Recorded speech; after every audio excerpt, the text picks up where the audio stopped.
dore byose byamaze gusohora nshuti.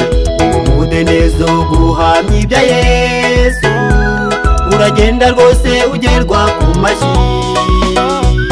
abavuga ubutumwa bwiza mwese nimushikame, muhagarare rwose mu birindiro.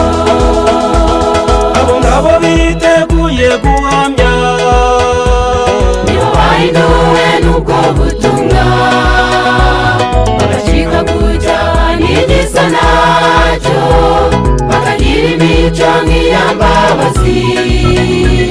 abo nibo bazemera gusiga byose, kuko bishinganishije kwa rugaba. abo ngabo biteguye guhamya, nibo bahinduwe n'ubwo butumwa, bagacika kujya n'igisa nacyo, bakagira imico nk'iyambabazi.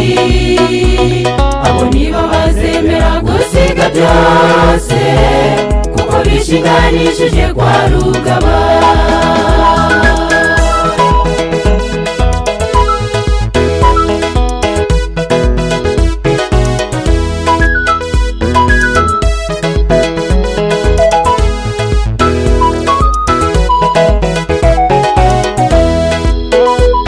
ibyanditswe byera n'inyandiko z'umwuka, ubuhanuzi biramya neza yuko ubufatanye bwa leta n'amadini biracurera gukura w'isabato.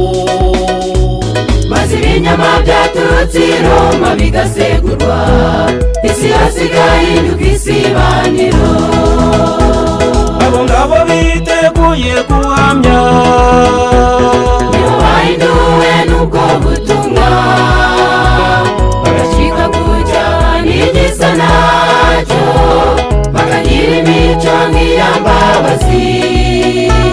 abo nibo bazemera gusiga byose, kuko bishinganishije kwa rugaba.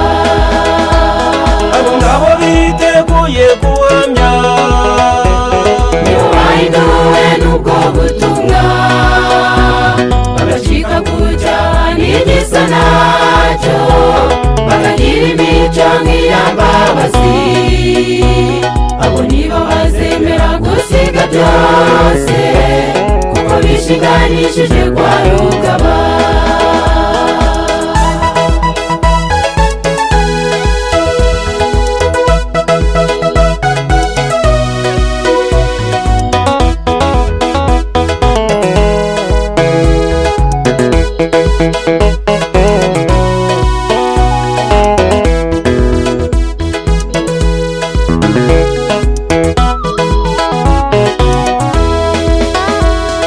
abagorozi bo mu bihe bya nyuma, turabavugizi b'ingoma ya Yehova, turakora amavugurura ahantu hose, ngo bagaruke rwose ku isoko nzima. maze ijambo ryawe ryose ribanzwe risigasirwe, tugaruke kuri Gatanga ka mbere. maze ijambo ryawe ryose ribanzwe risigasirwe, tugaruke kuri Gatanga ka mbere. maze ijambo ryawe ryose ribanzwe risigasirwe, tugaruke kuri Gatanga ka mbere. maze ijambo ryawe ryose ribanzwe risigasirwe, tugaruke kuri Gatanga ka mbere. abo ngabo biteguye guhamya, nibo bahinduwe n'ubwo butumwa, bagacika kujya n'igisa nacyo, bakagira imico nk'iyambabazi. abo nibo bazemera gusiga byose,